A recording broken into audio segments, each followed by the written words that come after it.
बिस्मिल्लाहिर्रहमानिर्रहीम। अस्सलाम वालेकुम डियर स्टूडेंट्स। पेज जी के एकेडमी के यूट्यूब चैनल के साथ तमाम तौर पर खुशामदीद कहते हैं। पीपीएससी की न्यूज़ अपडेट्स और इसके अलावा जनाब आप अच्छी तरह जानते हैं कि एक सोशल मीडिया के ऊपर ये पोस्ट वायरल हो चुकी है। पंजाब पब्लिक सर्विस कमीशन को रिक्वेजिशन भेजी गई है जो कि हेड टीचर और सीनियर हेड टीचर या डिप्टी डिस्ट्रिक्ट एजुकेशन ऑफिसर की है। इसमें मेल फीमेल दोनों अप्लाई कर सकेंगे।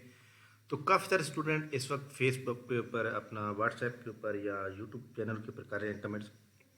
तो इनकी जो एग्जैक्ट क्वालिफ़िकेशन है वो जनाब मैंने कंफर्म किया अपने दोस्तों के साथ जो कि एजुकेशन डिपार्टमेंट से वाबस्ते हैं। तो रात को भी मैंने बताया था, लेकिन मुझे थोड़ा सा एक डाउट था, लेकिन मैंने कहा आपका डाउट जो है वो क्लियर कर दूँ।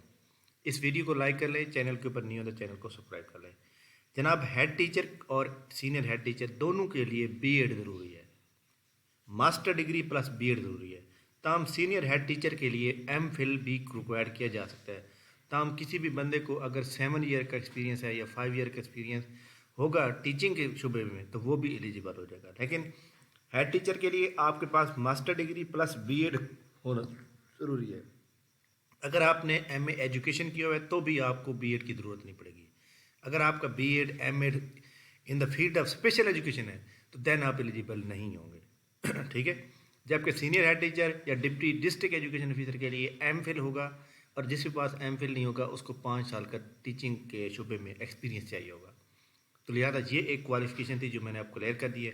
अब इसका जो पेपर आता है, इसका जो पेपर होता है जनाब वो जिस तरह मतलब है सिलेबस क्या क्या होगा, सिलेबस के अबाउट भी बात कर लेते हैं जनाब कि इसका पेपर को तैयारी करने के लिए आपको क्या करना पड़ेगा। हाँ जी, इसके अंदर जनाब 100 नंबर का पेपर होगा और with specific reference BEd course में से जनाब ये आपको बता दूं कि ये उसने बताया, ये 2015 में जो ऐड आई थी उसके अंदर उन्होंने लिखा कि considering application principle of teaching. तो टीचिंग के शुबे के अंदर जो मतलब होगा वो पूछा जाएगा। लेकिन इसके अंदर अब थोड़ा सिलेबस चेंज होगा।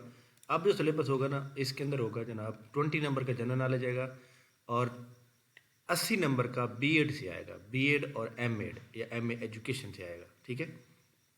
तो लिहाजा एक बात और भी बड़ी अहम है कि जो स्टूडेंट ये समझते हैं कि बीएड नहीं है ज़रूरी, बीएड ज़रूरी है जनाब, एक बात। और दूसरा, जो बंदे एमए एजुकेशन कर चुके हैं आर्ट्स के अंदर सिंपल या मास्टर डिग्री हो, जो बंदे मास्टर में आर्ट्स हों, आर्ट्स के अंदर मास्टर डिग्री की हो या साइंस के अंदर मास्टर डिग्री हो, जिस बंदे की प्रोफेशनल क्वालिफिकेशन एजुकेशन होगी लाइक दैट एमबीए एमकॉम, वो बंदे एलिजिबल नहीं होंगे। सिर्फ आर्ट्स और साइंस वाले एलिजिबल होंगे और बीएड ज़रूरी होगा।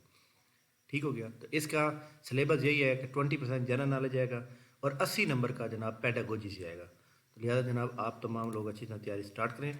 इसकी एडवर्टाइजमेंट 15 मार्च तक आ जाएगी। ठीक है, आप अच्छी तरह तैयारी करें, इंशाल्लाह ताला जो है वो जो भी होगा फिर आपसे करेंगे। तो इस वीडियो को लाइक करें, चैनल को सब्सक्राइब कर लें। नेक्स्ट वीडियो के साथ दोबारा होंगे, तब तक के लिए हमें इजाज़त दीजिए। थैंक यू वेरी मच, बहुत शुक्रिया। अल्लाह हाफ़िज़।